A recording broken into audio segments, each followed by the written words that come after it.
অন্যান্য ডিস্ট্রিক্টের সাথে বিচ্ছেদ ঘটানোর একটা বিষ তিনি রোপণ করেছেন।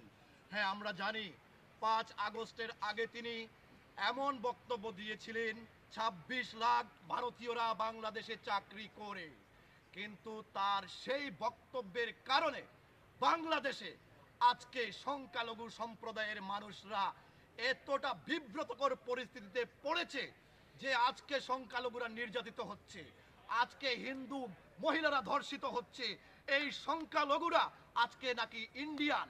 আরে ভাই, আপনি জানেন আপনি আফগানি পাঠান পাকিস্তানিদেরকে নিয়ে সরকার গঠন করেছেন, যারা আজকে সরকারে তাদের চেহারার দিকে আমরা তাকালে দেখাই, তাদের চেহারার দিকে আমরা তাকালে দেখি যে তারা পাকিস্তানি আফগানি পাঠান, অথচ আপনি 26 লাখ ভারতীয় বলে আমাদের দেশের সংখ্যালঘুদেরকে আপনি অত্যন্ত বিপদে ফেলেছেন।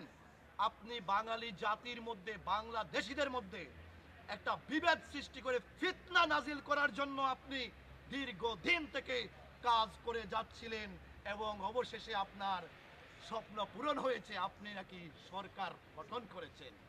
আপনি যে সরকার গঠন করেছেন এটা অবৈধ সরকার। আপনি যে সরকারের আইন উপদেষ্টা হয়েছেন সেটাও অবৈধ। কারণ আপনি যখন দেখছেন বাংলাদেশের মাঝে সিলেটিরা সবসময় শান্তিপূর্ণভাবে বাংলাদেশ তথা সারা বিশ্বের মাঝে শান্তিপূর্ণ অবস্থান নিয়ে বাংলাদেশের রেমিটেন্স সহ বাংলাদেশকে আজকে বিনির্মাণের জন্য সিলেটিদের অবদান সেটা অবিস্মরণীয়। আপনি সেই সিলেটিদেরকে বিতর্কিত করার জন্য আপনি একটা বিষ আবারও রোপণ করেছেন। কি? ব্রাহ্মণবাড়িয়া এবং সিলেটবাসী নাকি পূর্ব ঘোষণা দিয়ে মারামারি করে মিডল ইস্টে।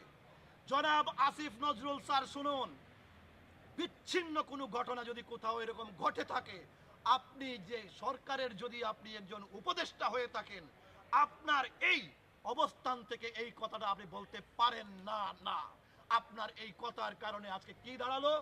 আজকে দেশে দেশে হানাহানি আপনি তৈরি করে দিয়ে দিচ্ছেন, যেটা আজকে আমরা বিতর্কিত হয়ে যাচ্ছি। আমরা সিলেটবাসী আমরা কখন কার সাথে কোথায় আমরা পূর্ব ঘোষণা দিয়ে আমরা মারামারি করেছি?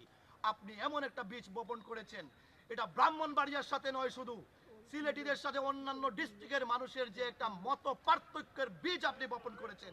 আপনি সিলেটবাসীকে কোন দৃষ্টিতে দেখছেন? আপনি অচিরেই ক্ষমা চাইবেন।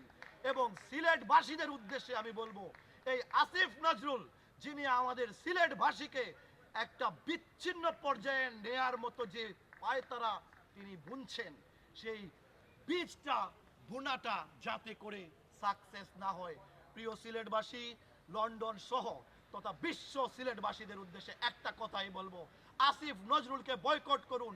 তিনি এমন একটা প্রোডাক্ট, তিনি এক একটা কথা বলেন, বলে বাংলাদেশকে অস্থিতিশীল করে তোলেন, বাংলাদেশের মানুষের মধ্যে অশান্তি সৃষ্টি করেন।